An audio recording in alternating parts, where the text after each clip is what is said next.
उसु बादायलायनायाव बाहागो लानो माबायदि थारैनो आङो दिनै जोंनि दुलाराय बड'लेण्ड उसु एस'सिएशननिफ्राय जोंनि बनरग गामियाव नैबे मोनसे जे स्टेडियाम दं बे स्टेडियामनि इनडोर स्टेडियाम सिङावहाय बिथांमोनहा खुंनायनि जे मोनसे हाबाफारिखौ लादोंमोन दिनै जोबथा हाबाफारि फाइनाल बादायलायनायाव बिथांमोनहा नुजाफैनो थाखाय आंखौबो जिहेतु खावलायहरदों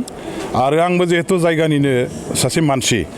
गावनि जायगायावनो जिहेतु बे बादायलायनायखौ बाहागो माने खुंफैनाय जादों बेखायनो जोंनि उसुनि एस'सिएशननि बड'लेण्डनि आफादगिरिया जुबिराज बसुमतारिया आंखौ जिहेतु बिथाङा खावलायदोंमोन बे हिसाबै आङो बिथांनि खावलायनायजों लोगोसे आरो आंहाबो जिहेतु दायित्व दं बे दायित्वखौ पालन खालामनो आं दिनै बाहागो लाफैदों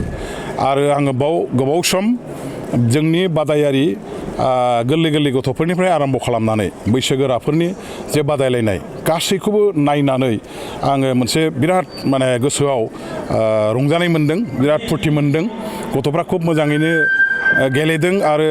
आखा फाखा गेलेगिरिफोर बेवहाय दिनै बाहागो लाफैदों गोबां जोंनि गेलेग्राफोरनि माखासे स्किलखौ नायनानै बा बिथांमोननि माखासे टेलेन्टखौ नायनानै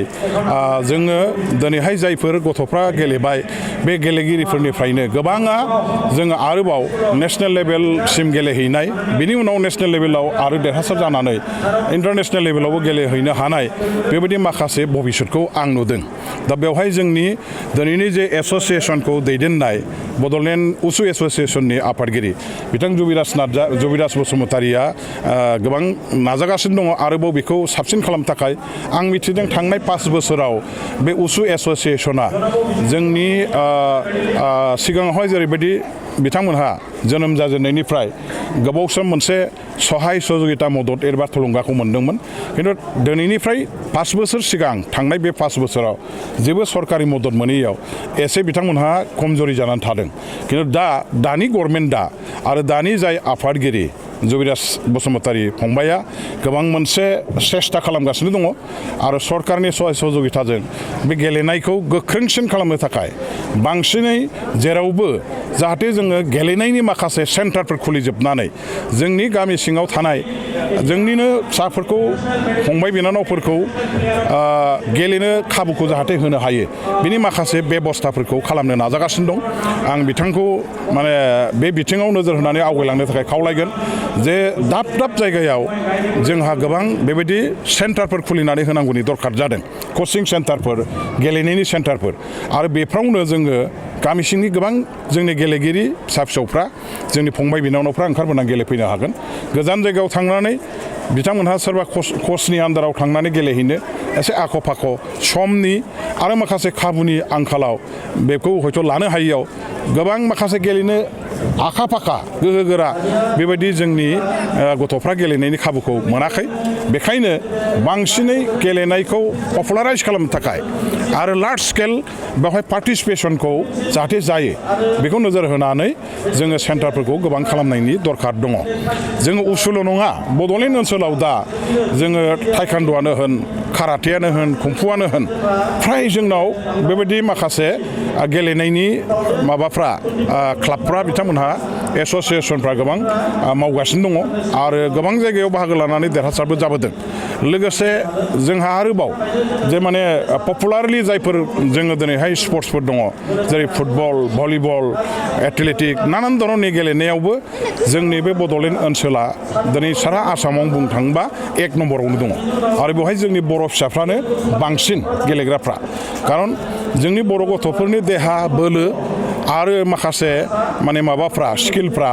गेलेनायाव जोंहा बिराद बुंनो थाङोबा गुबुननि तुलनायाव जोङो साबसिन होननानै जों बुंनो हायो बेखायनो जोंनि बे एफा गोरों मोजां गेलेग्राफोरखौ दिहुननानै लाबोनो थाखाय बिथांमोननो गेलेनायनि स्कपखौ होनो थाखाय जोङो माखासे हाबाफारि लानांगोन स्टेप लानांगोन आरो दानि बिटिसि गभर्नमेन्टआ बेखौ लानानै मावनो थाखाय आवगायगासिनो दं पलिसि लागासिनो दं बावैसोनो बे बिथिङाव जोङो साक्सेसफुल रोखोमै जाफुंहैनो माने मोनसे स्टेपखौ लानो हागोन आंहा बिनि सायाव मोनसे मिजिं दं एबार जोङो गेलेनायखौ बिराद जर होदों आरो बिराद जोङो बेखौ साबसिन रोखोमै खालामनो थाखाय इनिशियेटिभखौ लादों टेट माने पास जाग्राफोरनि थाखाय भेरिफिकेसना जोबनानै थांबाय माला बिसिनि थिसननायखौ होगोन भेरिफिकेसना जागासिनोसो दं दाबो जोबाखै दाख्लै 21 तारिखनिफ्राय जानो गोनांमोन खिन्थु माखासे दुंहाव थासारिनि थाखाय 21 तारिखआव जानो गोनांखौ जोङो आरोबाव लास्टआव फावसायलांदों बेनिफ्राय दा जोङो नैबे माबा दासिम जागासिनो दं दिनैबो जाबाय थादों आरो दंबावो बेबायदि 29 तारिखआवबो दङ दा बे हिसाबै भेरिफिकेसना खुब मोजां रोखोमै जागासिनो दं सिस्टेमेटिक भाबै जागासिनो दं खुब ट्रेन्सपारेन्सिखौ जों मेनटेन खालामदों आरो क्वालिटिखौ जोङो मेरिटखौ मेनटेन खालामनानै एबारनि साख्रिखौ होनो थाखाय मोनसे डिसिसन लादों जोङो बावैसोनो होगोन खारन भेरिफिकेसना जोबनायनि उनाव जोङो मोनसे फाइनाल लिस्ट बानायगोन मेरिटनि फाइनाल लिस्ट आरो आदार क्वालिफिकेसन हिसाबै जेन'बा दा गेलेनायनि सार्टिफिकेटफोर जायफोर नेशनेल इन्टारनेशनेल लेभेलाव गेलेबाय बा बेबायदि माखासे दिनैहाय स्टेट लेभेल बा बिटिसि बेस जोंहा गेलेनाय दङ बेफोरनि जायफ्रा सार्टिफिकेट दङ बिसोरनो एडिशनेल माने 5 नाम्बार्सखौ जोङो होयो खारन गेलेनायखौबो जोङो जिहेतु एनकारेज खालामनांगोन जोंनि छात्र छात्रिफोरनि गेजेराव मोनफ्रोमबो थाखोनि गेलेनायखौ पपुलाराइज खालामनो थाखाय एनकारेज खालामनो थाखायनो नैबे पलिसिखौ जों लादों जे एडिशनेल 5 नाम्बारसो जोङो एड खालामो जायफ्रा गेलेनायनि सार्टिफिकेट दङ बेनो मोनसे फोरमान जे जोङो बिटिसि गभर्नमेन्टआ गेलेनायखौ खुब प्रायरिटि होदों खुब जर होदों आरो जोंनि सेंग्रा सिख्लाफोरनि गेजेराव फरायसाफोरनि गेजेराव मोनसे एनकारेज लाबोनो थाखाय जों मोनसे स्टेप लानायनि मोनसे उदाहरन सानथामनि थाखाय खुंफुं जादोंमोन बड'लेण्ड उसु सेसनशिपआ दिनै माबादि जोबनानै थांखो गिबियाव आं नोंथांमोननि चेनेलखौ गोसो गोरबोनिफ्राय धन्यबाद जासिगोन थाबाय नंगौ जोङो थांनाय 23निफ्राय जों स्टार्ट खालामदों बे बड'लेण्ड उसु एस'सिएशन टुर्नामेन्टखौ स' जों दिनै फैयै जोबथा जों दिनै 25th सानथाम हाबाफारियाव जों दिनै जोबथा महरै मोनफैबाय आरो जोबोद गोजोनैनो जोबोद बुंनो थाङोब्ला इसोरनाव जोङो बेखौ धन्यबाद जासिनांगोन इसोर आनान गसाइनाव मानो होनोब्ला जों दि एथ' खस्थ'नि गेजेरजोंब्लाबो बा जे हक मोनसे हाबाफारि मावोब्ला जेब्लाबो खस्थ'आथ' मोनखायोखा थ' बे खस्थ' लायालासिनो जोंनि रिसेपसन कमिटिनि चेयारमेनजों लोगोसे कनभेनर आरो जेसेबां मावथिफोर दङ बा आंनि बड'लेण्ड एस'सिएशननि जेसेबां सोद्रोमाफोर दं टेकनिकेलानो होन जाजफोर दं जेसेबां डिस्ट्रिक्टनि कमिटिनि प्रेसिडेन्ट सेक्रेटारि बिथांमोना जोबोद गोसो गुदुङै बे टुर्नामेन्टखौ दिनै साक्सेसफुल महर लाबोनो हाबाय आं बेनिखायनो आं बिथांमोनखौ गासिखौबो आङो गोसो गोरबोनिफ्राय बड'लेण्ड उसु एस'सिएशन आफादगिरि जानानै बयखौबो आङो टेकनिकेल जाजेस बा रिसेपसन कमिटि दिनै जोंनि बे बनरगाव गामियाव 9तम